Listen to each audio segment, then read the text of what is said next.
Muito bem-vindos a esta sessão, a última do dia. Temos aqui 6 comunicações. Vamos começar com a comunicação dos Dr. Romero Bandeira, Paulo Campos, Sara Gandra, Gisélia Braga, cujo título da comunicação é a relevância do curso essencial de socorros a multivítimas em catástrofe. Vamos dar uma boa tarde a todos. Vamos fazer aqui a apresentação rapidamente do que se pretende ser um curso essencial de secretariado e que, efetivamente, na sequência será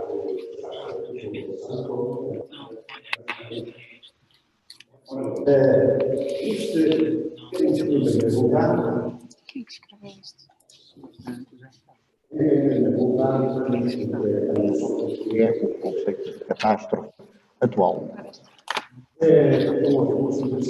São daquelas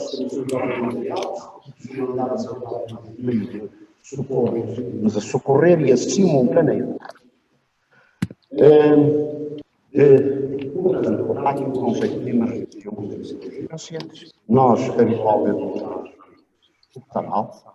O conceito de urgência é vocabulário latino, o conceito de emergência é vocabulário anglo-saxão. O submarino é que emerge e emerge. Os casos clínicos, urgentes ou não urgentes.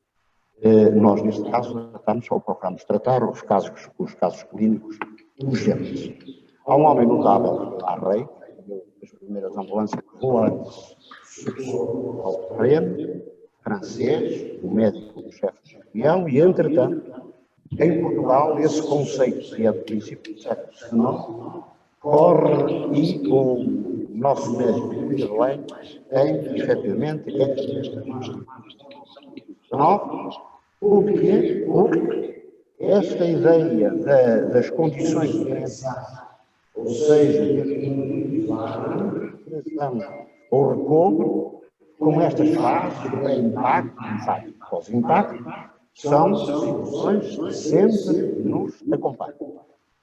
Obviamente que nós temos, numa situação de desastre, ou numa situação de catástrofe, temos aqui a fase de aviso, temos a fase de impacto e pré-impacto. E depois acontece sempre que há o chamado segundo desastre. Ou seja, mesmo muitas vezes, quando se pretende ajudar as pessoas, há um encharcamento tal de produtos que são enviados, que muitas vezes são deletérimos e só servem para agravar a situação. Muitas vezes a questão de mandar medicamentos fora de prazo só serve para depois os países para dar cabo daquilo, para conter aquilo, e até para o americano mandar uma daquelas casacas, uma daquelas camisas para um tipo magrinho que mandou.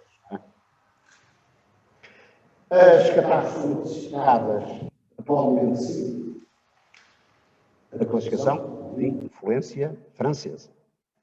O acidente catastrófico de efeitos limitados, em que vai entre 0 a 100 vítimas, mais ou menos.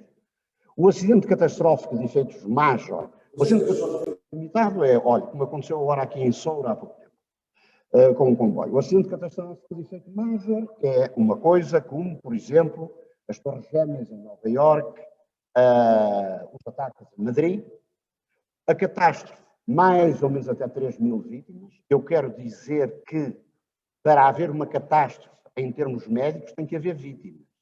Porque senão é uma questão geográfica, até é uma questão, é um fenómeno meteorológico, se choveu muito, se está tudo alagado e tal, mas não há vítimas em termos médicos, não podemos considerar aquilo uma catástrofe. Mega catástrofe é qualquer coisa superior a 3.000 vítimas, temos, por exemplo, os tsunamis e, por exemplo, aquele terremoto no Haiti, etc. Há um homem, como veio falar nele em Portugal, que é o Dr. Pedro Vitorino Ribeiro. Pedro Vitorino foi, inclusivamente, foi o nosso primeiro chefe de radiologia da Faculdade de Medicina de Porto, foi um homem notável, foi capitão médico na Primeira Guerra, e a tese dele à Escola Médico-Cirúrgica de Porto era esta, e ele preconizou levar o socorro aos doentes. Mas levar o socorro quem, como e quando? Como temos que ter o socorrista, tem que ser, de acordo com a classificação psicológica da análise, tem que ser um indivíduo ativo, ou não pode ser um indivíduo não ativo, não pode ser emotivo, e entre o primário e o secundário, é entre um indivíduo simpático-otónico e um parasimpático-otónico. Ou seja, nós se fôssemos a escolher as pessoas para socorro pelo seu perfil psicológico, primeiro tínhamos que mandar os simpático-otónicos e depois os parasimpático-otónicos. Porquê? Porque, evidentemente, gasta-se a energia e o parasimpático-otónico aguenta mais tempo. E o simpático-otónico menos.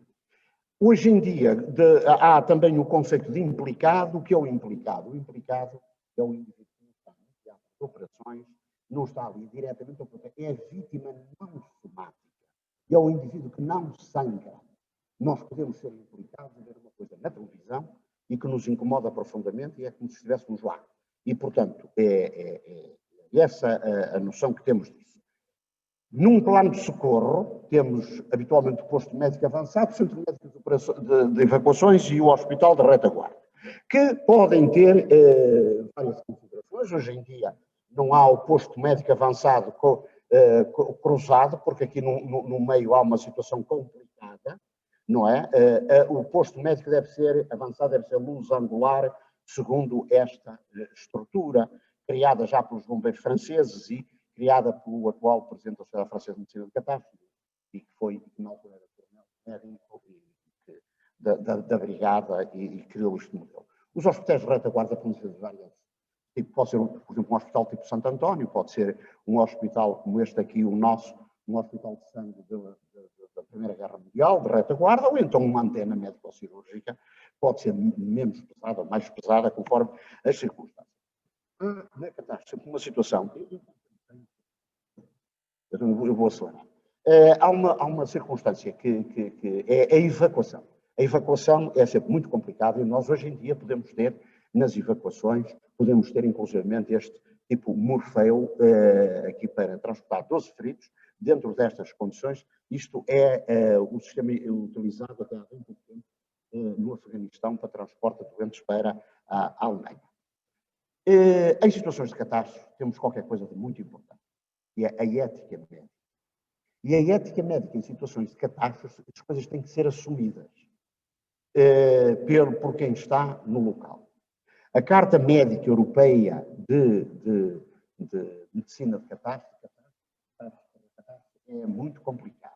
É muito complicada, não era isso que eu quero dizer, não é isso que eu queria dizer, corretamente. É complicada quando pretendemos pô-la em prática. Ou seja, porquê? Porque eu só posso evacuar um indivíduo que seja viável. Se eu tiver imensas vítimas, se eu estiver a comandar o centro ou a esfiar o posto médico avançado, só posso evacuar quem tem possibilidade de sobrevivência. Porque eu não posso, se tenho meios limitados, e na catástrofe é assim, é a trilogia dos três mosqueteiros, no normal, são todos por um, não é? Nós chegamos a um serviço de urgência e vem o anestesista, vem o cirurgião, vem a enfermeira especialista, vem este, vem aquele outro. Numa situação de catástrofe não é assim, é um para todos. E, portanto, os meios têm que ser geridos. E há o princípio da Nora, o princípio de estar sempre tudo a rodar e não haver tempos mortos e emborgados. Trago aqui a fotografia do professor Nuno Grande, que foi, efetivamente, um homem marcante na criação do mestrado de Medicina de Catástrofe nas biomédicas, que entendeu perfeitamente que ele era um homem, sem menosprezo para ninguém, um homem de extraordinária categoria mental e intelectual e de uma simplicidade, uma afabilidade enorme. E, portanto, nós criámos os cursos de Medicina de Catástrofe, primeiro só para médicos, depois, este foi o primeiro em 90, depois criámos os mestrados, os cursos já para enfermeiros, e depois criámos os mestrados na década de 2000 até 2010, isto foi equiparado a Bolonha. Nas biomédicas lá continuámos a desenvolver o nosso trabalho e nos cursos de pós-graduação tivemos esta gente toda a frequentar. Nós preparámos ou sensibilizámos 150 médicos na altura nestes cursos. Demos 49 títulos de especialização concluídos e 19 dissertações de mestrado também feitas.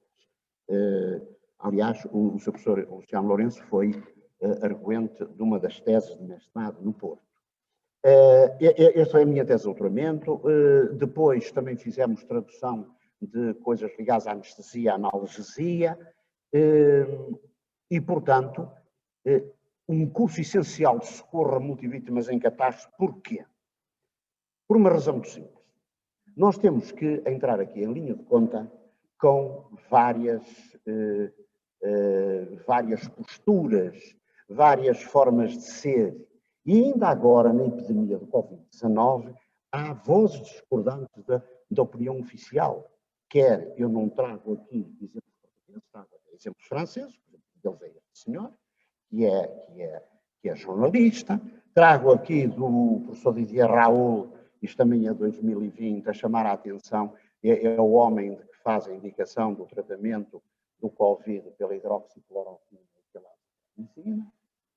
Eu tratei, por exemplo, um doente e correu excelentemente com este tipo de tratamento, que é um tratamento que fica por 9 euros. Mas vamos adiante, que não estamos aqui a fazer a apologia do tratamento nem do rabo. Mas, portanto, nós ficamos, nesta altura, este curso essencial de socorro a multivítimas em catástrofe é importante. Porquê? Porque nós todos temos que ser sensibilizados para esta problemática. E, por exemplo, pomos aqui a questão de até os próprios testes falsos positivos. Para nós é assim, mas então eu posso ter um teste que é falso positivo, posso ter, então isto é tudo uma aldrabice. Não é questão de aldrabice, é questão. Um teste é uma coisa feita por um homem, ou por homens, e cientistas, e por exemplo, mas quer dizer, podemos falhar, não é? E numa avalanche de doentes, é possível que haja erro. Quem é que não tem erros, não é? Portanto, estamos portanto, aqui é o Perrone, o doutor professor Cristiano Perrone, escreveu este livro, há um erro que eles não tenham cometido, quer dizer, há muitos, não é? E quero sensibilizar-vos aqui para uma coisa. Há aqui uma fotografia que eu vou mostrar, penso que está nesta apresentação, que é um bocadinho chocante, mas é a última também. Há um papel, em termos de socorro, há um papel importante dos veterinários. Nós temos no socorro, temos que ter médicos, enfermeiros, farmacêuticos, veterinários e psicólogos. Temos os psicólogos para na área da intervenção mental. Temos os veterinários, porque hoje em dia temos muita gente com os animais de companhia e há pessoas que se recusam a abandonar um cenário de catástrofe se não forem devidamente, os seus animais de companhia não forem protegidos. O farmacêutico é fundamental, é o médico, e o médico sem enfermeiros também não faz nada, não é? Portanto, papel do veterinário, integrando as equipas de socorro, fazendo um socorro a animais domésticos ou selvagens e apoio aos donos ou prestadores de cuidados animais. O médico que integra, o veterinário que integra as equipas de socorro vai no enquadramento médico, tem funções portanto, função normal do veterinário, não é? Nós temos sempre o veterinário para tratar o gatinho, mas há o problema da alimentação às equipas de socorro e, portanto, ele terá que validar os alimentos e tal. Tem a ação junto dos animais e também uma ação junto dos proprietários, dos donos que têm animais. Nós, muitas vezes, quem tem animais, sabem que é assim. Eu tenho, por exemplo, neste momento tenho 2 cães, já tive 4, tenho 2, e preocupam-me profundamente. Eu cada passo ando à volta deles todos os dias, e me dedico a isto, me dedico àquilo quando é preciso, e não sou um indivíduo piegas. Eu penso que não sou. Mas nós temos esta atenção para os animais. Por exemplo, depois de um episódio traumático, como aqui, o veterinário a tratar ali com laser uma ruptura parcial do ligamento cruzado anterior do joelho esquerdo de um cãozinho. Temos aqui, este é outro caso. Claro que estes animais podem estar envolvidos numa situação de catástrofe. E o veterinário pode e deve colaborar. Portanto, com uma insuficiência renal grave, e depois foi apoiado. Claro que estes animais não estão numa situação de catástrofe. São exemplos Temos aqui uma cadela que tinha sido já amputada num hospital veterinário, e nós, numa situação de cadastro, temos de encontrar um animal deste, um dono, com uma pessoa, com um animal deste, e precisa de apoio, precisa de ajuda, e o próprio animal também precisa de ajuda, e tem que haver na equipa pluridisciplinar quem seja capaz de dar isso. Isto é um slide, peço um bocadinho de desculpa, é um bocadinho possível, é uma cadela com um carcinoma facial, e com 7 dias depois com tratamento de medicina integrativa, a melhoria dela. Portanto, o que é que se pretende com isto? Pretende sensibilizar as pessoas, e nisto somos todos, que as situações de catástrofe, quando tocam. E este curso essencial de socorro muito eficaz é para toda a gente, tem uma determinada preparação, obviamente. Existe uma certa, um curso superior, uma licenciatura, para ser mais fácil de entender, mas depois, preparando as pessoas, não vão ser formados em médicos, nem em veterinários, nem em enfermeiros, mas é pessoas preparadas para conseguirem, numa situação de catástrofe, terem os conhecimentos e conseguirem prestar socorro aos semelhantes. Porque nós só conseguimos prestar socorro, fazer alguma coisa, se tivermos conhecimentos. Se não tivermos conhecimentos, estamos atados. Já estamos na cabeça. Portanto, há aqui que pensar o que é que isto é, o que é que são as situações de catástrofe antes do Haiti e depois do Haiti, antes do Chile, quando estiveram aqueles ministros lá no fundo, em Fukushima, não é? E infelizmente temos catástrofes, é o que não falta. Eu ia quase a dizer que hoje em dia é o que não falta. Quando o professor Nuno Grande, a primeira vez tentámos fazer o curso de medicina da catástrofe, meio minuto, foi ao Conselho Científico das Biomédicas, e no Conselho Científico, que era pluridisciplinar, houve um membro do Conselho Científico que disse assim: Nuno, o que era preciso era tratar da catástrofe da medicina. A minha é verdade. E não deixaram passar numa primeira fase, mas depois fomos lá outra vez e lá passou. Portanto, os riscos e as crises, e temos que fazer esta pergunta: a formação atual é suficiente? Não é. Ponto final, parágrafo. E uma das coisas que eu lamento, e dizia nas biomédicas e continuo a dizer que não gosto de nada, é que é uma pena que os alunos de medicina e os da enfermagem e tal, que lidam diretamente com as pessoas, não tenham logo no primeiro ano uma disciplina ou grupo ou fragmentária ou um programa simples ou mais complicado que dê as noções básicas destas situações. Que as pessoas saibam fazer socorro, não é extremamente diferenciado, mas têm os conhecimentos mínimos para poder fazer. Portanto, a formação é insuficiente e temos que avançar com uma coisa deste género ou parecida. Muito obrigado pela vossa atenção e peço desculpas se estendi-me mais ao mesmo dia. Aproveito para agradecer a comunicação que respondeu, a meu ver, claramente à problemática colocada, e passaria então para a segunda conferência, com o título Hydrological Risk and Associated Score Risk Case Study Sensitive Analysis, referida pela doutora Ana Margarida Bento, Andreia Gomes, Lúcia Couto, João Pego e Teresa Viseu. Eu penso que é uma comunicação gravada. Então, nesse caso, se calhar eu propunha que passássemos para a outra comunicação, a terceira desta sessão, intitulada Áreas de Proteção Verde contra os Agrotóxicos na Bacia Ivaí-Piquiri, no estado de Paraná, Brasil, pela doutora Áurea Andrade e Nair Mozaquim. Boa tarde a todos e a todas. Meu nome é Áurea, sou professora da Unespar, também sou investigadora, membro do CEGOT, aqui na Universidade de Coimbra. A minha colega é a professora Nair, também da Universidade Estadual do Paraná, e a nossa pesquisa é sobre áreas de proteção verde contra os agrotóxicos na bacia Ivaí-Piquiri, no estado do Paraná, que fica no sul do Brasil. Bom, como todos sabem, o Brasil é um dos grandes produtores de grãos do mundo. E por conta disso, utiliza-se muito agrotóxico. E o agrotóxico ele tem crescido muito, sobretudo com a modernização da agricultura, e que todos conhecem no Brasil como Revolução Verde.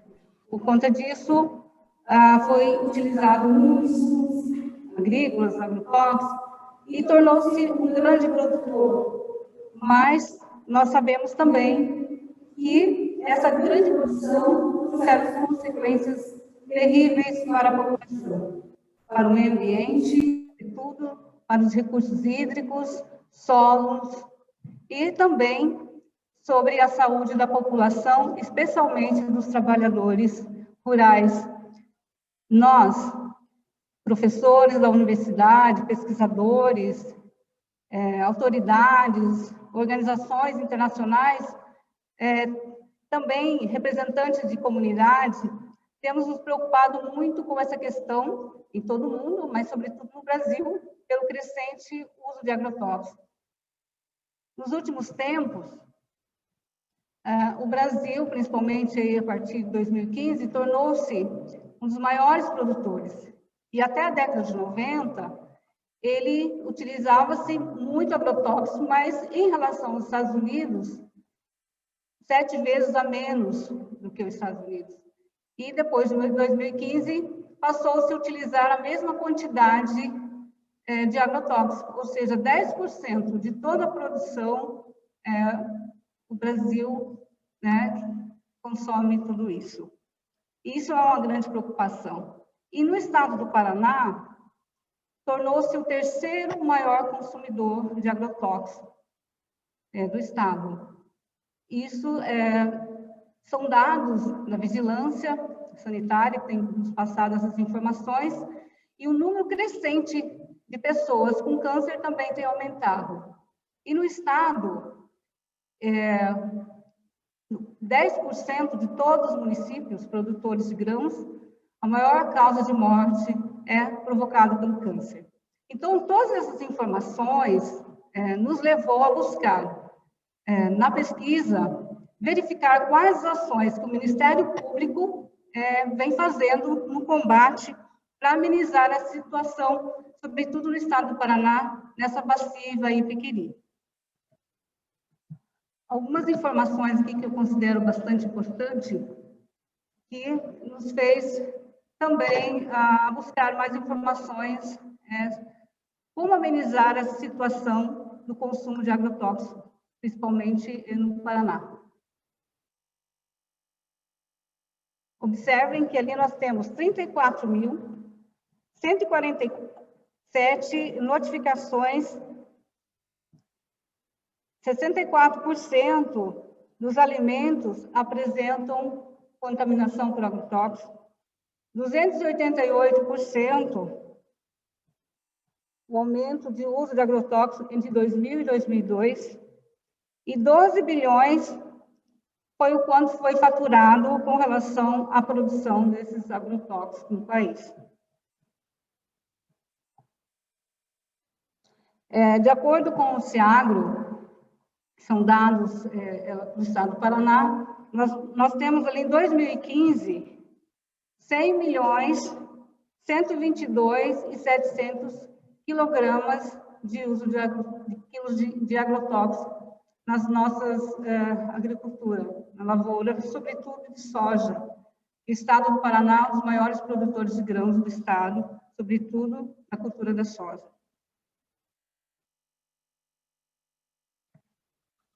Então, qual é o nosso objetivo com essa pesquisa? Na verdade, nós gostaríamos de verificar com as ações do Ministério Público e do GAEMA, que são um grupo de atuação especializada, temos em todos os estados, sobretudo no caso do Paraná, principalmente com relação aí à contaminação dos lençóis freáticos, dos rios, solo, e sobretudo da população que vive nas áreas periféricas, que nós chamamos de periurbana, nesses municípios que compõem essa bacia da qual nós vamos apresentar.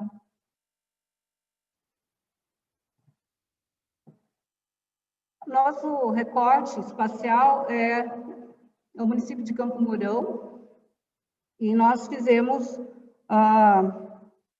uma abordagem, um estudo empírico, levantamentos de dados do Ministério Público, de vários outros órgãos, fotografias aéreas, imagens de satélites, e a nossa pesquisa ainda está em andamento. Aqui é a bacia de qual nós estamos falando, bacia Ivaí e Quirivaí. Estado do Paraná. Esse aqui é o recorte da área de atuação do Ministério Público com várias outras instituições, inclusive da nossa universidade, que nós trabalhamos juntamente com o Ministério Público. Aqui é a nossa área, o nosso recorte espacial para fazer análise desses trabalhos que o Ministério Público e o GAEMA vem desenvolvendo, e nós queríamos saber se essas ações já estão surtindo algum resultado ou não. Mas o que seriam essas áreas de proteção verde? Foi criado essa porção, né, no espaço geográfico, que fica a limite entre zona urbana e zona rural, e que requer um uso diferenciado, né, da terra, ou seja, é uma proteção principalmente próxima às áreas dos centros municipais de educação infantil, das unidades básicas de saúde, centros educacionais e núcleos habitacionais. O que seria isso, então? São duas faixas de 300 metros ou de 50 metros, que seria uma proteção verde.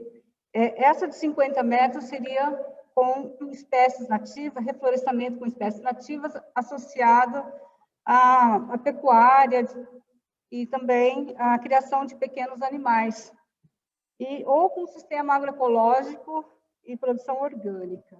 Então, aqui um exemplo que seria uma proteção verde para impedir ou amenizar esse impacto provocado pelo agrotóxico nas áreas periurbanas.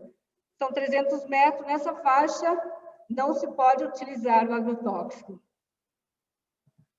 Nesse outro exemplo aqui, criado, né, pelo Ministério Público, é um modelo de 50 metros em que pode ser associado à produção, como eu falei, de pecuária e reflorestamento, né, de espécies nativas, ou sistema agroecológico ou orgânico.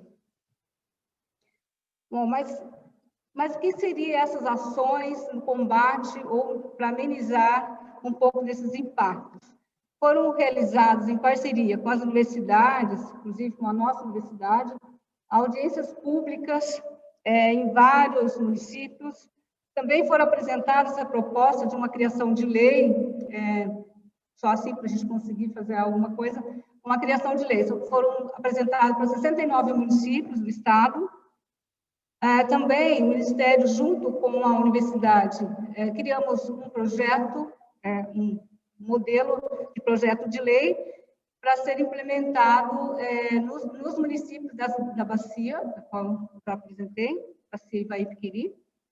E desses 32 municípios que compõem a bacia, 14 municípios já sancionaram a lei que regulamenta o uso de agrotóxicos nessas áreas periurbanas. E desses 32, 11 a lei está em processo de aprovação.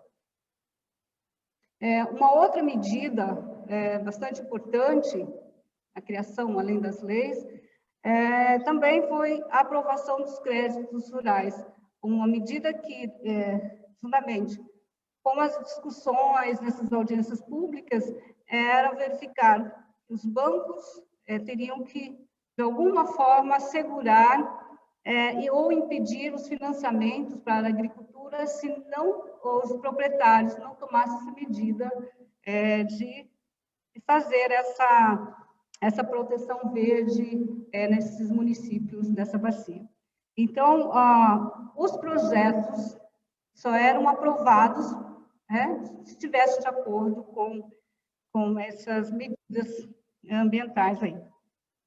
foram feitas e são feitas várias denúncias contra os agrônomos que receitam produtos agrotóxicos que é inviável, denúncias também aos proprietários que não têm cuidados nessas áreas de proteção. Aqui um exemplo, né, da pesquisa que nós fizemos sobre essas ações, em uma planta do município de Campo Mourão.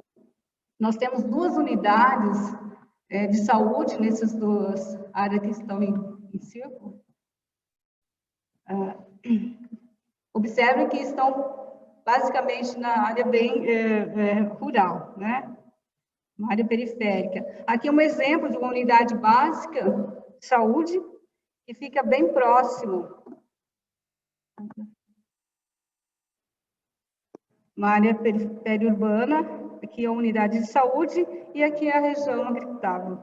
Aqui um exemplo, um croquis que nós esboçamos, como se essa área tivesse essa faixa de 300 metros, seria nesse formato aqui, em que não poderia passar, né, o agrotóxico nessa área.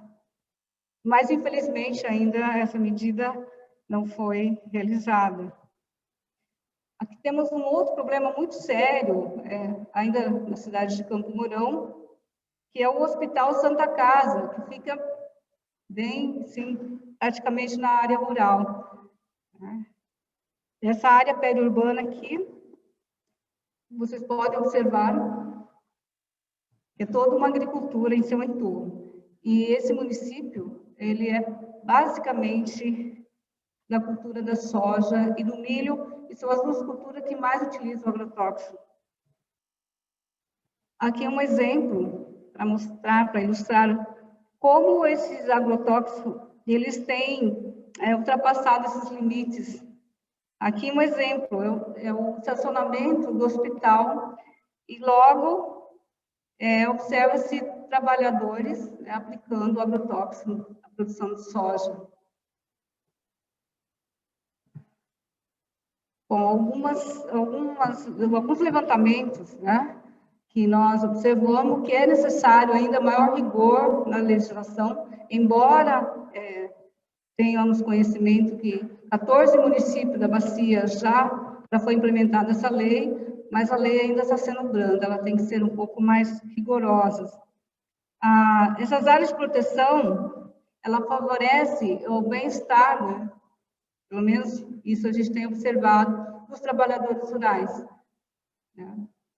E também a importância dessa medida foi o envolvimento de várias instituições, além das pesquisas que são realizadas pelas universidades, outros órgãos, outras instituições de pesquisa, também tem o envolvimento de empresas de avaliação, como a DAPAR, Emater, Assistência Rural, e outras universidades, o envolvimento também do Poder Municipal Legislativo e dos movimentos sociais. São medidas bastante importantes e são necessárias essas instituições. Observamos que houve uma redução também do uso de agrotóxicos nesses últimos anos. Foram registrados em 2015 100.122.700 quilos de agrotóxico, e em 2018 observamos que houve uma redução, 2017 e 2018. Ainda não sabemos se essa redução está associada a essas medidas que o Ministério Público, juntamente com as universidades e essas outras instituições, tem feito aí nessa bacia. Nossa pesquisa ainda é preliminar, nós estamos acompanhando todo o trabalho realizado pelo GAEMA e o Ministério Público, sobretudo com essas audiências e na aplicação da lei. Então, falta muito estudo sobre essa redução, se está atrelado ou não. Mas o que a gente observa é que hoje está em pauta a utilização de agrotóxicos. E no governo que nós estamos vivendo hoje no Brasil, tem apoiado muito, ainda mais, o consumo desses produtos, né, na agricultura brasileira. Isso tem nos preocupado ainda mais. Ainda bem que nós temos aí uma ação bem forte no estado do Paraná, junto com o Ministério Público, para amenizar um pouco esses impactos na agricultura, principalmente nas áreas periurbanas, com a implementação essa área de proteção verde no estado. Seria isso, obrigada.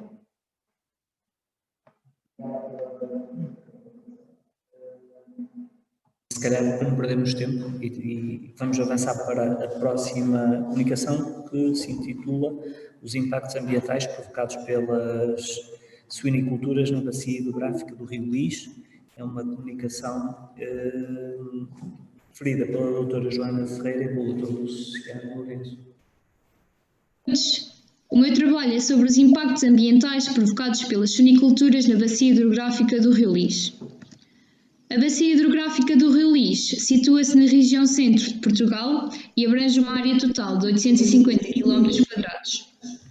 O Rio Lis nasce na freguesia de Cortes e deságua na Praia da Vieira. A água do Rio Lis é usada por vários fins, como atividades de pesca desportiva, como na rega das explorações agrícolas e entre outras atividades. Há vários efluentes que contribuem para a poluição das águas do rio, que têm origem em atividades industriais, domésticas, agrícolas e pecuárias. Quero destacar as atividades pecuárias, mais especificamente a atividade suínícola, pois é a atividade que mais polui o rio. O número total de suínos em todos os concelhos da bacia hidrográfica do Rio Lis era de 256.228. Destes 256.228 suínos, 161.430 eram criados só no concelho de Leiria. Ou seja, aqui há uma grande concentração de explorações suínícolas no concelho de Leiria. E onde é que estas explorações se situam? Situam-se na freguesia de Bidoeira de Cima, em Regueira de Pontes, nas Colmeias, na freguesia dos Milagres. São as freguesias onde se encontram mais explorações de suínos.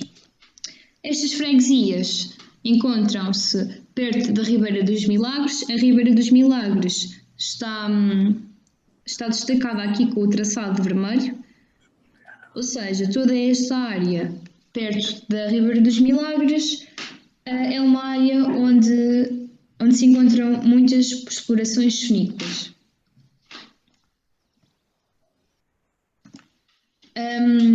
Quero dizer que a Ribeira dos Milagres é dos afluentes do Rio Lis que mais sofre com as descargas ilegais.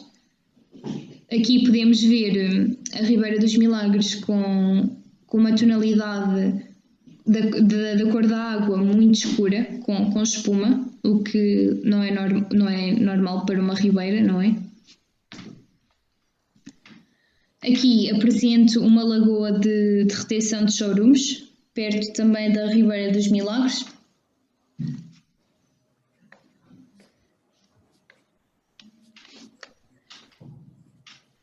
Esta lagoa encontrava-se completamente ao ar livre, sem qualquer tipo de proteção ou tratamento. Estas lagoas, infelizmente, são cada vez mais recentes, criam um odor muito, muito desagradável, e o que acontece normalmente é guardam os resíduos desta forma para mais tarde serem feitas descargas no curso de água mais próximo. Aqui apresento mais uma vez uma foto da Ribeira dos Milagres, com peixes, mas com peixes mortos, devido à água ser tão contaminada. Aqui apresento uma imagem de mais uma manifestação por parte da população da Freguesia dos Milagres, que se encontra muito descontente, pois leva com um odor muito desagradável dia após dia. Infelizmente, não é só na Ribeira dos Milagres que se fazem descargas ilegais de chorumes, foi o que aconteceu no Rio Lena também. O Rio Lena nasce no concelho de Porto Mós, concelho este que conta também com muitas explorações de suínos. No dia 31 de março deste mesmo ano, o Núcleo de Proteção do Ambiente de Leiria identificou mais uma descarga ilegal de um efluente de origem pecuária na linha de água do Rio Lena. Esta descarga provinha diretamente de uma lagoa de armazenamento, do género daquela que mostrei há pouco, de uma exploração pecuária, através de um tubo oculto. O tubo oculto é este aqui, que fazia o transporte desde a lagoa de retenção dos resíduos até ao rio Lena. Mas porquê é que isto acontece? Os suinicultores queixam-se muito que o tratamento dos resíduos dos suínos sai muito caro, sendo que cada metro cúbico tratado na hectare custa 70 cêntimos e um caminhão cisterna leva cerca de 20 metros cúbicos, ou seja, o suinicultor vai pagar pelo tratamento 14 euros. Além disto, é necessário somar o valor do transporte, desde a exploração pecuária até à hectare. Contudo, isto não serve de desculpa para serem feitas estas descargas ilegais. Além disto, a hectare de Leiria está muito saturada, não consegue dar vazão a todos os efluentes. É necessário que estas instalações sejam adaptadas às necessidades atuais. A poluição do rio não vem de há um ano ou dois, vem de há muitos anos. Como mostra aqui esta notícia do País ao Minuto, poluição no rio Lis arrasta-se há mais de 20 anos. É um problema de há muitos anos que infelizmente ainda nada foi feito. Espero que tenham gostado do meu trabalho, da minha apresentação. Tentei chamar a atenção de um problema muito atual, presente na minha área de residência. Obrigada.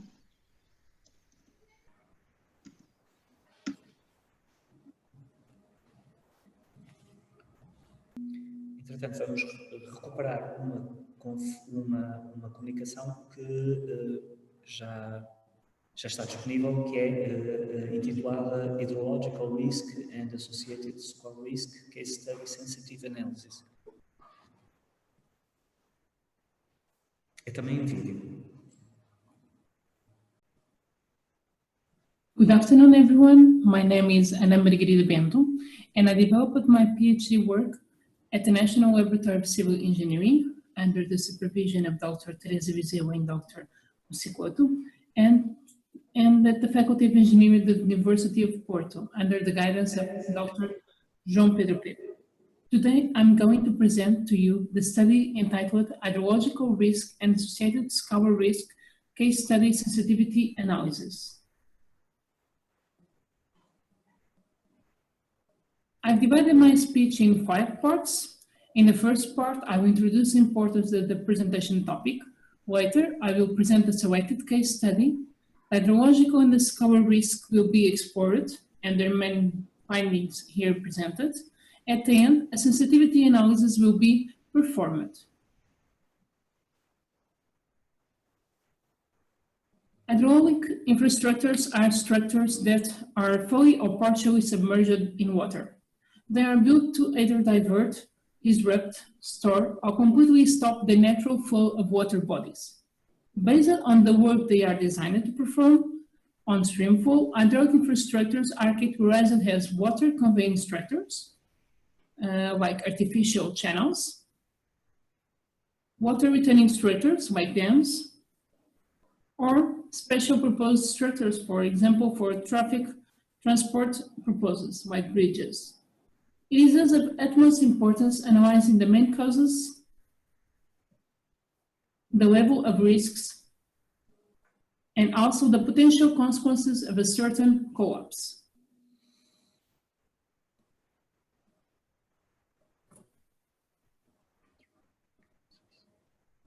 Focusing the analysis to bridges, floods, scour, and other hydraulic events are thought to be the most common causes of total or partial bridge collapses worldwide. The level of risk can be classified as acceptable or unacceptable, depending on the bridge typology, importance, and dimensions, as well as on the consequences of its potential collapse.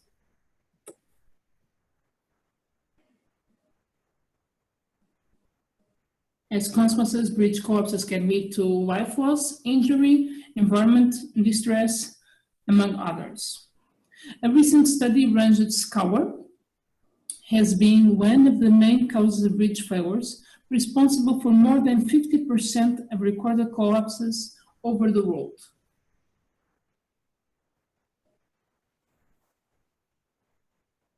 In Portugal, the most recent and hazardous case of scour occurred in 2001 with the collapse of the Entre Rios Bridge, causing 59 human casualties. According to national authorities, it occurred in a sequence of 3 months of floods exceeding 8,000 meters cubic per second, alongside 2 decades of uncontrolled sand extraction, which compromised the bridge stability. Following the disaster, preliminary studies were planned for the rehabilitation of the Entre Rios Bridge, considering the importance of maintaining the crossing at the lower Douro level, particularly to those local populations. However, underwater inspections undertaken promptly excluded that hypothesis, and in April 2001, the Portuguese government announced the tendering procedure for the construction of the new bridge over the Douro River. The old bridge was thus replaced by the new Intes Ribeiro Bridge, inaugurated in May 2002, 7.5 meters upstream of the old bridge's position. The severe socioeconomic impact of the collapse of Entre Rios Bridge dictated its importance for the purpose of the current study, providing data and highlighting the importance for reliable estimates of extremely charged flows in hydrological risk assessment and its relation with the scour risk of the new Intes Ribeiro Bridge.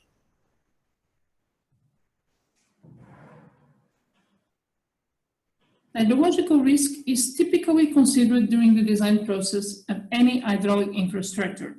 It is defined as a probability of occurrence of an event, at least once, over a period of n successive years.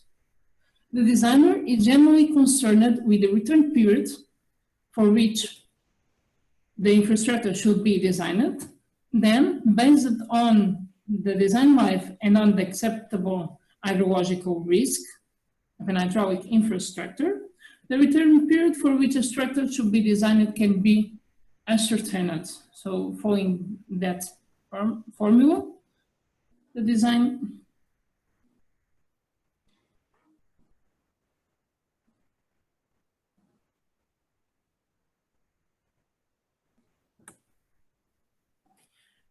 for the scour risk evaluation, a new and pragmatic methodology for assessing scour risk at bridge foundations was developed by the same authors, which comprised 3 main steps. Firstly, the hydrological modeling of extreme events.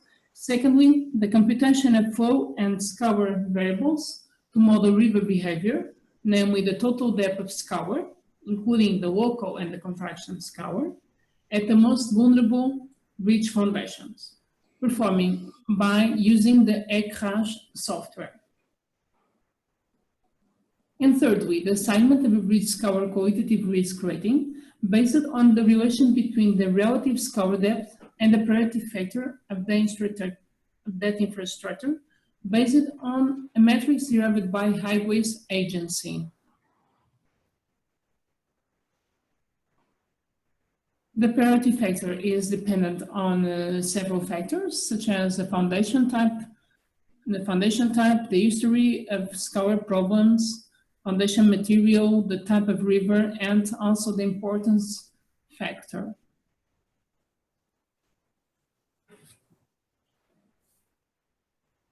So, assuming the 17 meters of foundation depth at the most vulnerable pier, the new Intes Ribeiro Bridge, determined from a survey from 2019, and the priority factor of 0.9, different design floods were studied, corresponding to return periods between 5 and 1,000 years. As can be observed, distinct relative scour depths were obtained, ranging from 0.4 for key 5 to 0.74 for key 1,000. A resulting scour risk rating based on the magnitudes of the relative scour depth, PR, and the priority factor, PF, were assigned through this figure. the risk rating of the new Ince Ribeiro Bridge fell within the risk rating band 5, regardless the flood return period.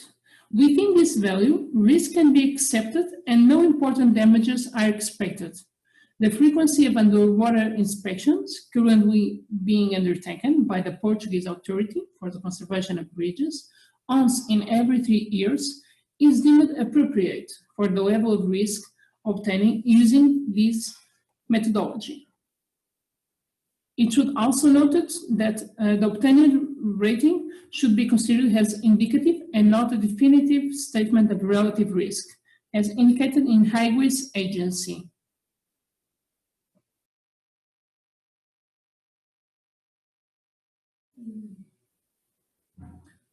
Although the structural design particularities of the new Ince Ribeiro Bridge were beyond the reach of the authors, a sensitivity analysis to the relation between hydrological and the scour risk may be performed. For instance, assuming the typical 50 years for the expected design life of the new Ince Ribeiro Bridge, different return periods could be plausibly used in its design process, depending on the acceptance hydrological risks. As 100-year return period of the design floods event corresponds to hydrological risk of 40%. For hydrological risk of 10%, the bridge will be designed to withstand the 500-year flood, whereas for a longer design life of 100 years, hydrological risk between 15 and 20 would be attained. The adopted return period has a design criterion, and associated design flood also plays a significant role in the assessment of admissible scour risk for the bridge structural stability, which is also dependent on the priority factor attributed to that bridge. While key 500 in 50 years has a design life, is associated with a lower hydrological risk. The water level regarding that design flood reaches the bridge deck, which adds other source of instability in addition to the inherent scour risk. So a careful analysis should be done when comparing the hydrological risk with the scour risk. Thank you so much for your attention. This work was supported by the Portuguese Foundation for Science and Technology through the PhD scholarship and in the framework of the doctoral program InfraRisk. Vamos avançar então para a próxima comunicação, intitulada Contribuição para uma Gestão Ambiental e Economicamente Sustentável do Rio Mondego, em Coimbra. Ela vai ser apresentada pelo Dr. José Carmo, que é coautor, juntamente com a Diana Freire.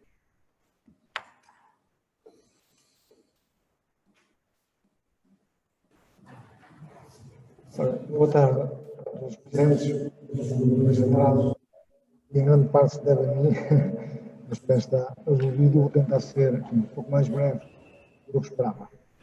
Ora bem, esta é a comunicação de que eu sou o coautor, Contribuição para uma Gestão Ambiental e Economicamente Sustentável do Rio Mondego de Coimbra. Ora bem, em coerência a esta comunicação, eu entendo que este caso passa necessariamente por um enquadramento em torno desses atividades. Um deles é o controle dos caudais fluviais, dos caudais líquidos, outro dos caudais de sombra, e o outro é já partir dos novos sistemas e a construir a nossa vista de hidroeleição, questão de energia elétrica, rega, captação de água de cimento, mas também são estes três pontos que indico neste enquadramento que faço e fazer uma pequena resenha, vou tentar ser o mais breve possível. Enfim, eu gostaria de partir do ano dos anos 60 para falar do imobiliário. Naturalmente, nos anos 60, a imagem de cima é uma imagem do que era o baixo Mondego nos anos 60, para que foi a necessidade de confinar o leito do rio, num canal de modo permitivo e o baixo Mondego. A fotografia em baixo é uma imagem dos anos 70, o início das obras de construção dos diques, uma base muito primária, e isto naturalmente hoje em dia já não tem este aspecto, está já devidamente integrado na paisagem. É claro que com as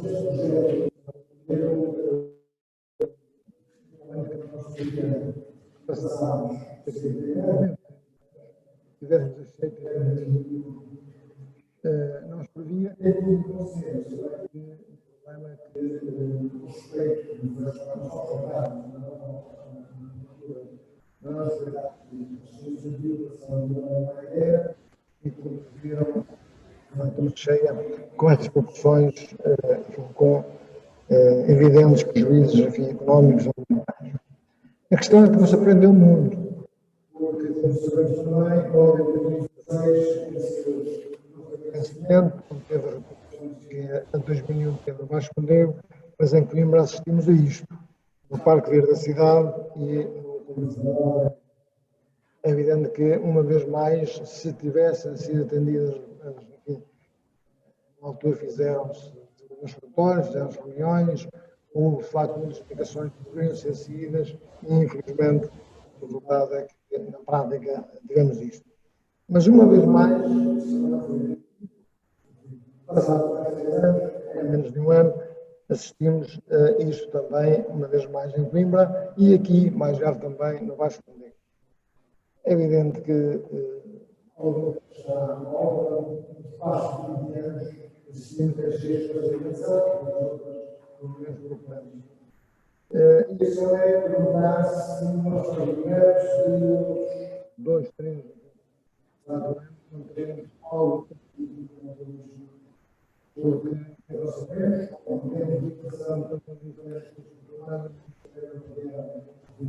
em 2001, fez-se da subida do sul daqui de Coimbra um parcial da Universidade do Direito, onde foi antes do projeto, mas foi um sujeito do sujeito eleitoral do Estado nos últimos anos. Tem-se falado muito, efetivamente, já e algumas palestras sobre a questão da relação dos novos salários líquidos. A questão dos líquidos só costuma dar um problema, porque em Coimbra o principal problema é os salários sólidos. É um procedimento que se acumula no esse é que é o principal problema, porque se não houvesse procedimento, havia uma secção suficiente para chegar aos salários. O problema é que a secção disponível não é suficiente para os valores nacionais. E esse é que é o grande problema. Portanto, se resolver o problema dos transportes aqui em Coimbra, fica resolvido imediatamente sem necessidade da alteração produtiva dos salários mínimos. O mesmo não acontecerá, já iremos ver, no Baixo Mondego e também desde a operação da Mangueira seja contida, feita como deve ser. Eu queria só lembrar Dora da Guia tem uma capacidade de 427 metros.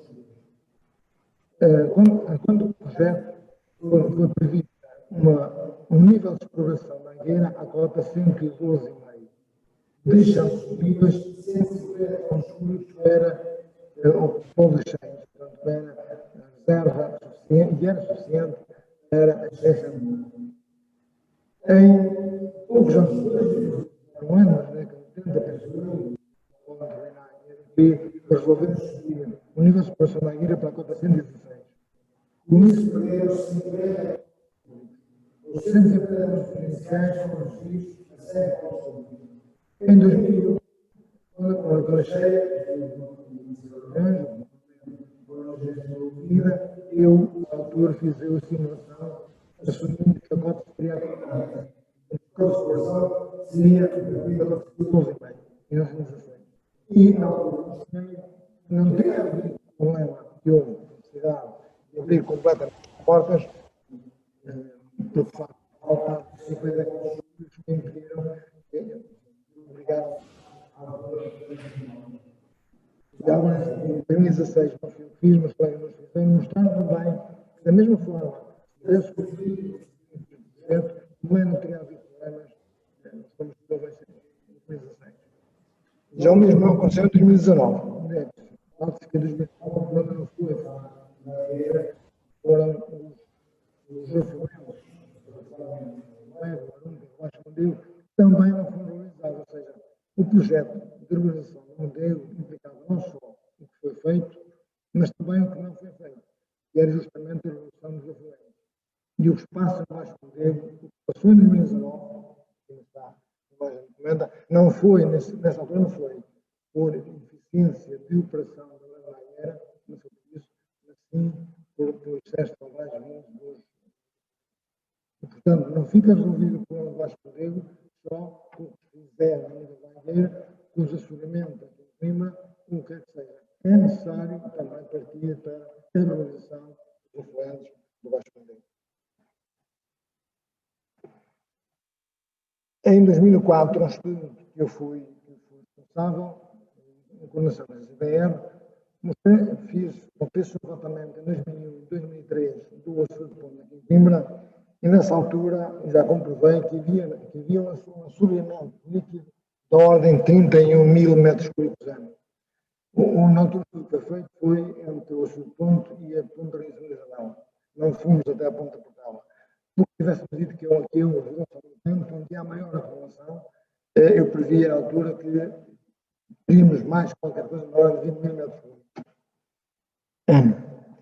E mostro aqui duas imagens que revelam bem, que eu na altura produzi em 2004, que revelam bem o encaminhamento do material sólido montante para jusante. Bom, o montante aqui está mais para cima. Então, aquilo que está delimitado por aquela elipse verde é a zona, sensivelmente, entre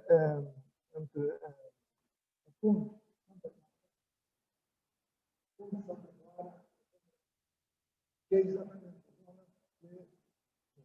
poderia ou deveria ser útil, e era utilizada, nomeadamente pelos anfios, por exemplo, e para, digamos, para lazer, é de facto a zona mais procurada.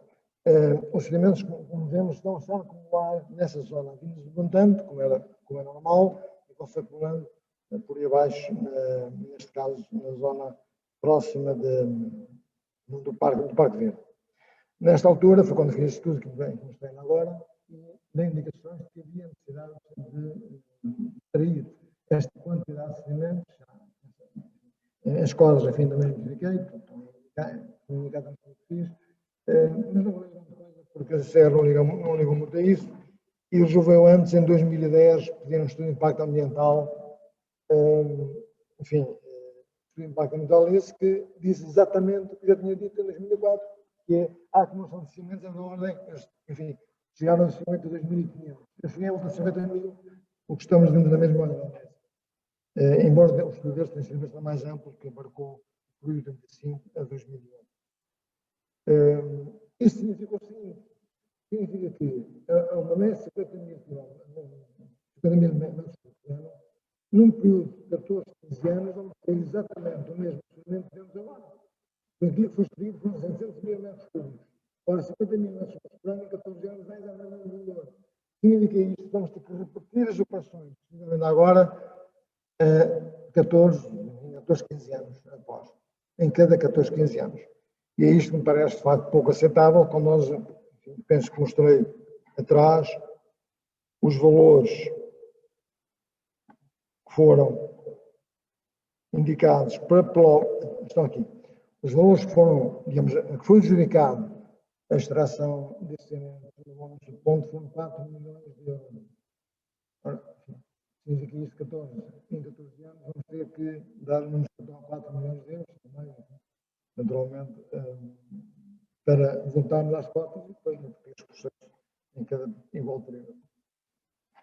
Ora bem, possível solução. Então aqui que se coloca já não é nova também, já não estamos a falar que há necessidade de facto de conter os sedimentos abundantes, evitar que eles de facto vão assorear o subponto e, portanto, aquilo que sugeri é que, enfim, uma média de 50.000 metros por ano, uma bacia de sedimentação localizada a montante da Ponta Portugal, que é uma zona que naturalmente já é uma zona de sedimentação. Uma bacia de sedimentação colocada aí e há espaço. Enfim, naturalmente que apenas próprio eu avalio. O que estou a falar é algo disto. ao consigo isto ser feito a montante da ponte da Portela.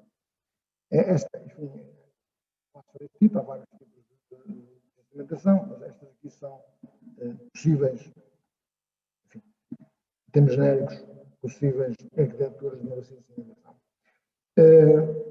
O que mostra aqui é justamente a ponte da Portela e a possível localização desta bacia de sedimentação com um volume que poderá rondar os cerca de 100 mil metros cúbicos, portanto, o que implicaria ser removido os sedimentos de 2 em 2 anos, mas em condições muito mais favoráveis do que elas são atualmente, e que agora levanta, enfim, com outras possibilidades de uso que agora também não tem. A única questão que se levanta aqui é que o Rio Ceira, que não era, também contribui, com cerca de um quarto, um terço dos sedimentos que vêm do Rio Mondego, mas haveria necessidade também de intervenções no Rio Ceira. Portanto, prevejo eu também que haveria necessidade, possivelmente, de uma bacia de sedimentação a umas centenas de metros da confluência com o Mondego, como eu indico mais o Rio Ceira, o Mondego, no montante da ponte da Portela e embaixo o Rio Ceira, onde também teria que haver, aliás, não será a única obra necessária também no Rio Ceira, como aliás já hoje também que foi dito, e é verdade que não é ainda como aqui.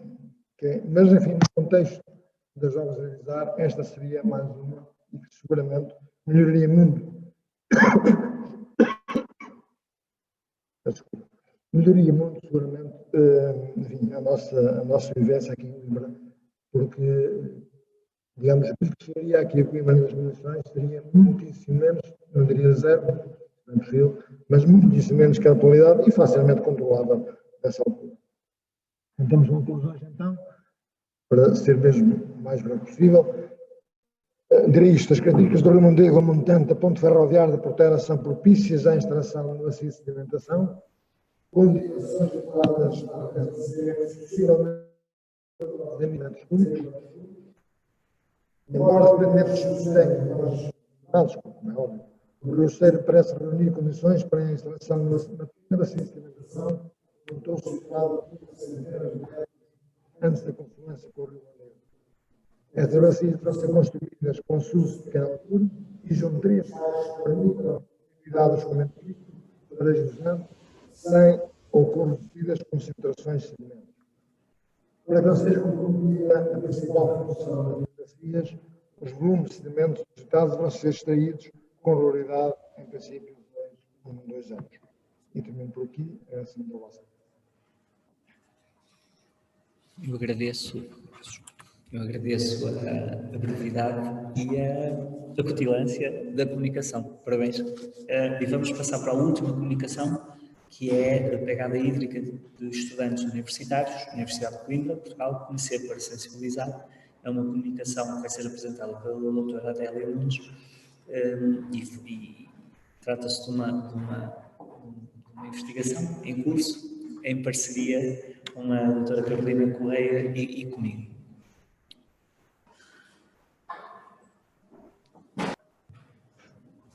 Ora, muito boa tarde a todos. Obrigada pela vossa presença e resistência também. Como o senhor moderador já disse, esta comunicação versa sobre a pegada hídrica de estudantes universitários e eu deixo aqui uma pergunta provocatória que é: conheces a tua pegada? Então, para aqueles que estão menos familiarizados com o conceito de pegada, todos já ouviram falar deste conceito, mas principalmente alguns não têm uma noção clara de o que é que consiste. Portanto, é um indicador de uso de água doce pelo ser humano, considerando tanto o seu uso direto como indireto. Portanto, a pegada hídrica direta diz respeito ao consumo de água e poluição de água no cotidiano do consumidor e a indireta relaciona-se com o consumo e poluição de água associada à produção de bens e serviços, tais como alimentos, vestuário, papel, energia e outros produtos. O conceito de pegada hídrica relaciona-se também com o de água virtual, definida como o volume total de água que, direta ou indiretamente, entra na cadeia de produção de cada um dos produtos ou serviços. Assim, pegada hídrica do consumo refere-se a todos os produtos e serviços que são consumidos pelas pessoas que vivem num determinado país. Esta pegada hídrica depende dos produtos produzidos localmente e também importados. Neste mapa que aqui vos apresento, representa a pegada hídrica per capita à escala global. E como nós podemos observar, de facto, o nosso país apresenta uma das maiores pegadas hídricas, em que anualmente são consumidos per capita mais de 3.000 metros cúbicos. Ora, localizando-se Portugal num clima dominantemente mediterrâneo e face à variabilidade inter e intraanual que assinala nos quantitativos de precipitação, assim como na ocorrência e recorrência de secas, é cada vez mais importante, urgente, premente promover o uso sustentável deste recurso que cada vez está mais ameaçado. Assim, o objetivo do presente trabalho consiste em avaliar a pegada hídrica de jovens cidadãos, mais especificamente estudantes da Universidade de Coimbra, e sensibilizá-los para o uso sustentável da água. E também aferir se o género e a nacionalidade são importantes quando nós estamos a analisar o consumo de água por parte desses estudantes, tendo em conta, sobretudo, os hábitos alimentares e os comportamentos diários que mais interferem no consumo semanal de água. A metodologia consistiu, então, na avaliação individual da respectiva pegada, através da aplicação de um questionário que se encontra disponível neste link, ou neste site que eu aqui refiro, AguPath Project da União Europeia, em cujos cálculos se baseiam nas necessidades de água por unidade de produto de acordo com o país de residência. O inquérito é constituído por 13 perguntas, abrangendo o estilo de vida de quem participa nesse inquérito, em particular os hábitos alimentares e a forma como utilizam a água em casa. Nesta fase inicial, aplicou-se então um inquérito a 130 estudantes da Universidade de Coimbra. Sim, os resultados obtidos e tendo em conta as características da população, assinalar que dos 130 alunos que foram inquiridos, 43 são do sexo masculino e 57 do sexo feminino. As idades oscilam entre os 18 e os 57 anos, a média é de 21,8 anos, sendo que a classe preponderante é a dos 20 anos. 62% dos alunos inquiridos são portugueses e os restantes são alunos em Erasmus, portanto provenientes de múltiplos países como a China, a Coreia do Sul e de alguns países da União Europeia. Na tabela 1 apresentam-se então os principais resultados relativamente à pegada hídrica obtida. E o que nós podemos observar é que, de facto, o valor máximo semanal obtido ocorreu ou foi registado por um elemento do género masculino e também de nacionalidade portuguesa. Em contrapartida, o valor mínimo assinalado correspondeu igualmente a um elemento do género masculino, mas com outra nacionalidade. Relativamente ao género e à nacionalidade, aplicámos alguns testes para ver se de facto havia diferenças estatisticamente significativas ao nível da variância e também da média. O teste Leven, que mede então as diferenças, se há ou não diferenças estatisticamente significativas entre estas duas variáveis, mostra que de facto elas são evidentes, uma vez que o significado é inferior a 0,05, tanto para o género como para a nacionalidade. Já o teste T, que mede as diferenças e avalia se são ou não estatisticamente significativas, diz-nos que apenas se assinalam diferenças entre o sexo masculino e feminino e não há diferenças em termos médios para a nacionalidade. De referir também que os valores médios obtidos para o sexo masculino são superiores ao feminino, em aproximadamente 2.000 litros por semana, enquanto que as diferenças obtidas para a nacionalidade não mostram, de facto, diferenças muito relevantes. Assim, quando se analisa as características da dieta alimentar, verificamos que há, de facto, uma correlação exponencial entre a pegada hídrica e o número de vezes que se ingere carne por semana. Sendo assim, os alunos que, enfim, praticam uma dieta vegetariana ou vegana são aqueles que assinalam as menores pegadas hídricas, contrariamente àqueles que comem carne 5 ou mais vezes. E, de facto, quando nós analisamos os dados da tabela lateral, podemos verificar que na produção de 1 quilograma de fruta ou de carne, há diferenças muito significativas no que diz respeito ao consumo de água. Nós temos aqui um valor máximo obtido para carne de vaca, que necessita de mais de 15.000 litros para poder para se formar, contrariamente aos vegetais, em que para um quilograma são necessários 300, 400, 900 litros de água. Ora, os resultados que se seguem mostram efetivamente esta correlação entre a pegada hídrica média e os tipos de carne que cada estudante come com maior frequência. E neste caso, há uma relação também ela exponencial, inversa, entre os tipos de carne e quem efetivamente não ingere este alimento. Aparecendo assim a carne de vaca como aquela que mais contribui, ou o consumo de carne de vaca como a que mais contribui para as elevadas pegadas hídricas que nós assinalamos. Sendo que os que não comem carne ou ingerem carne de galinha assinalam, regra geral, pegadas hídricas mais reduzidas. Relativamente ao género e à nacionalidade, verificamos que, de facto, há diferenças estatisticamente significativas no que concerne ao consumo de carne e verificamos que, de facto, os alunos, tendo em conta o género, são, sobretudo, os estudantes de sexo masculino que ingerem maiores quantidades de carne e, sobretudo, todos os tipos de carne, onde se inclui, naturalmente, a carne de vaca e também a de porco, que obriga, então, a um consumo mais elevado de água.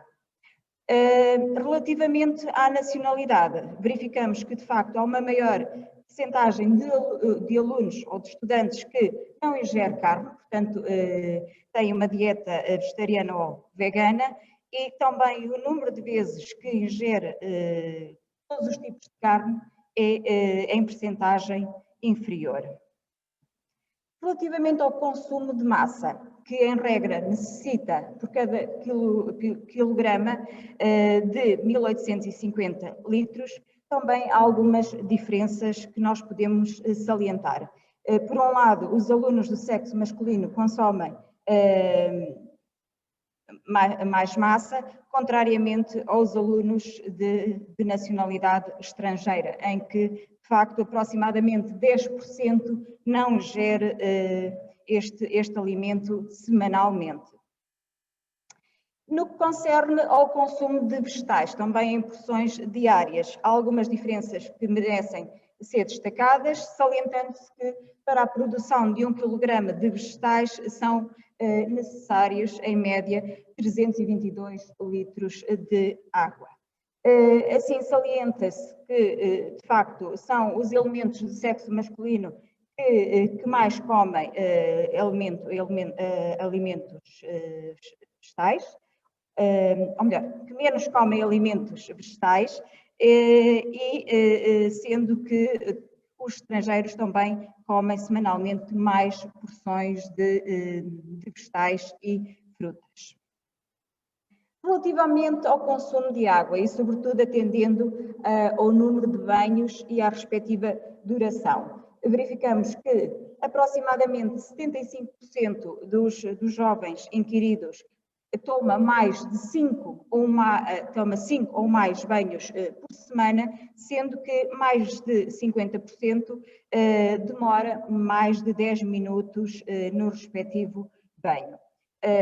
Salientando agora as diferenças em termos de género para o número de banhos e também tendo em conta a nacionalidade, verificamos que, de facto, neste caso são as jovens de sexo feminino que demoram mais nos banhos, que representam um maior consumo de água. Relativamente à nacionalidade, o que é possível observar é que, de facto, uma boa percentagem, que ronda aos 15% dos estudantes inquiridos, toma menos de um banho por semana, o que quer dizer que, de facto, diminui de forma muito relevante, muito significativa, a respectiva pegada hídrica.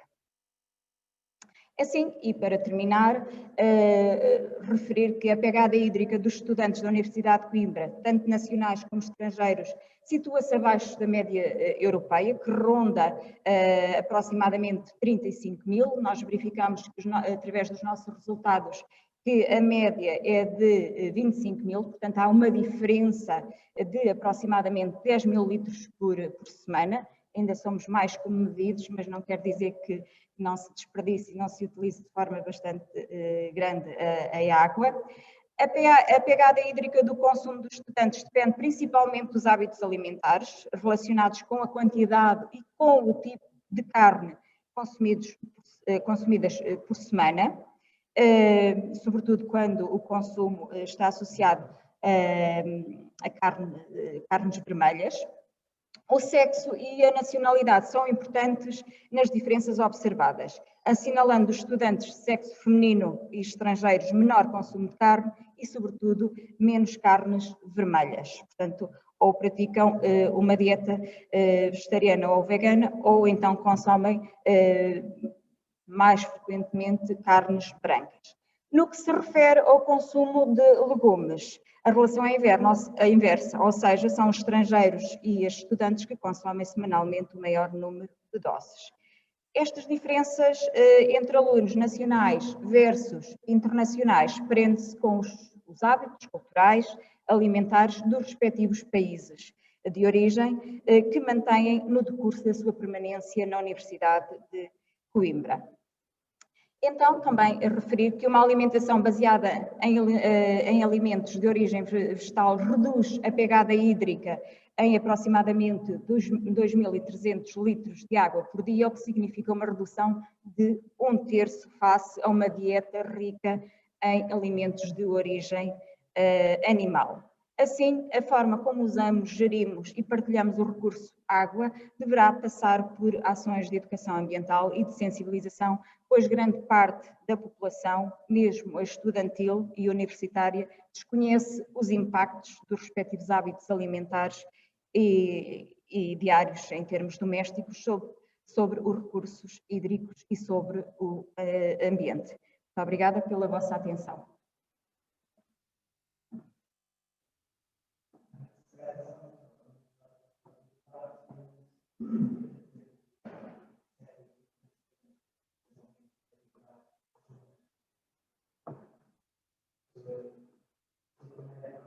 Muito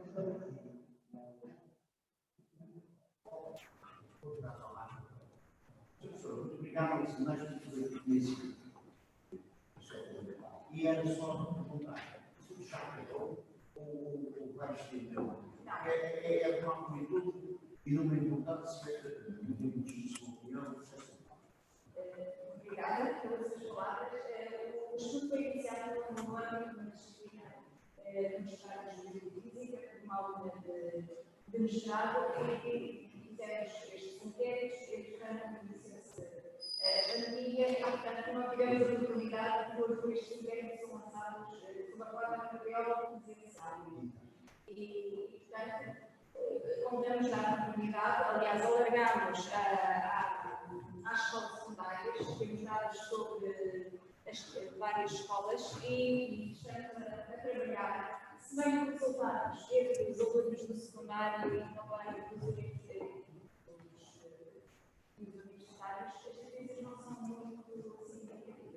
qualquer forma, a necessitam de uma análise mais elaborada, mais detalhada, para ver, de facto, se há interesses muito importantes no consumo Posso só fazer isso?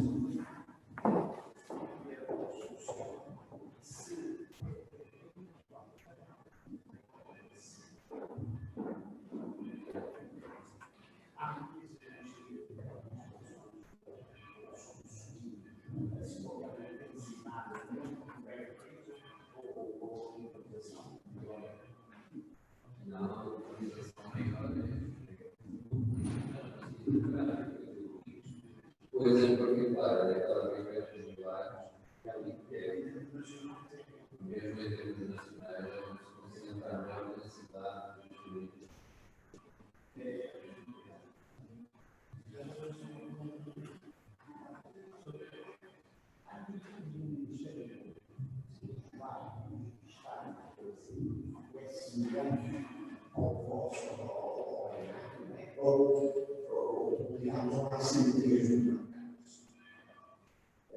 Assim, em termos de intervenção, o Ministério Público, no caso daquelas instalações,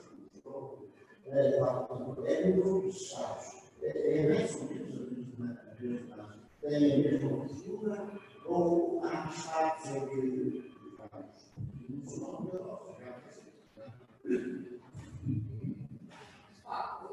esse grupo tem justamente um grupo do Ministério que foi criado em várias partes do Brasil, e alguns estados bem distintos, como Rio de Janeiro, São Paulo, o estado do Paraná, mas cada um puxando um pouco mais para a sua realidade. No caso do estado do Paraná, que é um estado totalmente agricultura, tecnológica, enfim, instituições de bens, o Ministério achou mais prudente trabalhar nessa perspectiva de estudar como recursos hídricos, da contaminação do ambiente e, sobretudo, da poluição, que vem sofrendo muito com a contaminação, principalmente nessas áreas de agricultura que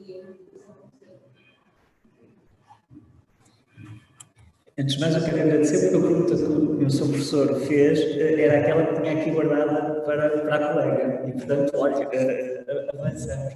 Portanto, eu colocava só duas questões. Uma ao Sr. Professor Romero, que tem a ver com o seguinte.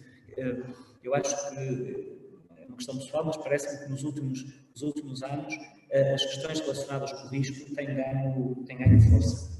E a pergunta que eu proponho é esta, quer dizer, não sendo eu da área das medicinas, as faculdades de medicina têm acompanhado este crescente interesse pela questão dos riscos e têm-se preparado, nomeadamente, numa situação de crise, de calamidade, que o Sr. Professor aqui,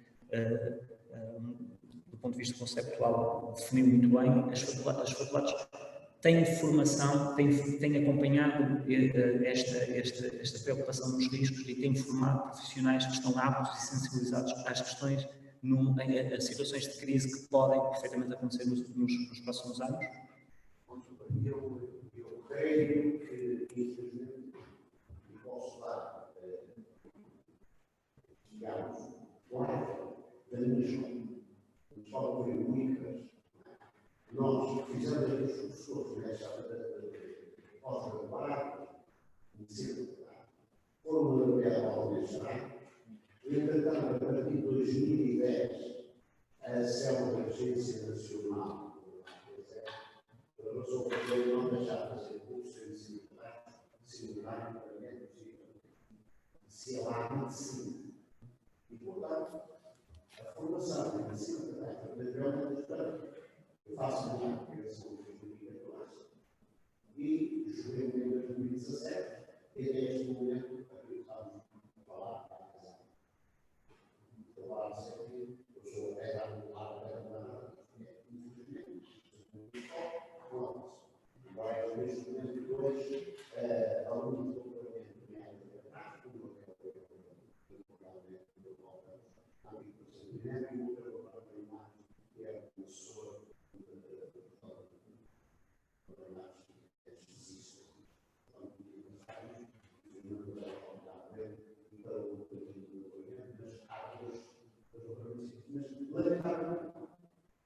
nós temos na infância, temos vários faculdades, como o estudante de ciências integradas, aliás, eu tenho que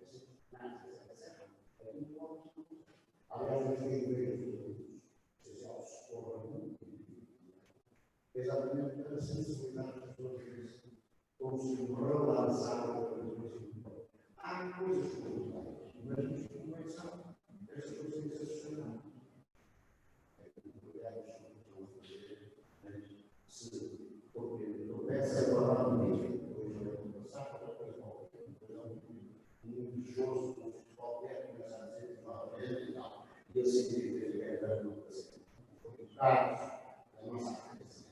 Por isso, porque houve médicos e enfermeiros que tomaram as aproximações, não foi puramente a chancela completa. Claro, se é medicina, ou a medicina de caráter, não, não precisa de trabalhar.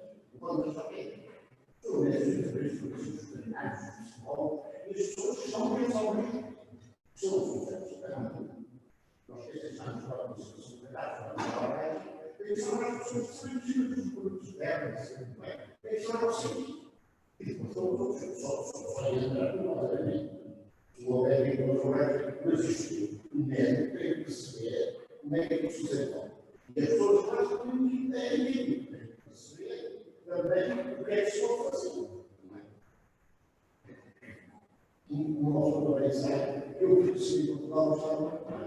Eu acho que uma das coisas essenciais é o homem entrou à mente. Eu não consigo perceber, que é não é obrigatório. Em todas as faculdades, o único serviço fazer os esportes, o social dos colégios, com a discriminação, tudo isto. Até mesmo nós,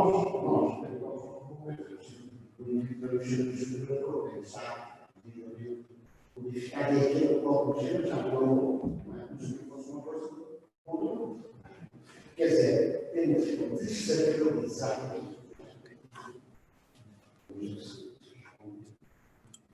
Claro, foi uma expressão muito clara. Não sei se alguém quer colocar mais alguma questão. Então, neste caso, eu finalizaria esta sessão, agradecer a todos que estiveram aqui presentes, agradecer aos conferencistas e amanhã, com certeza, teremos mais comunicações e mais congressos.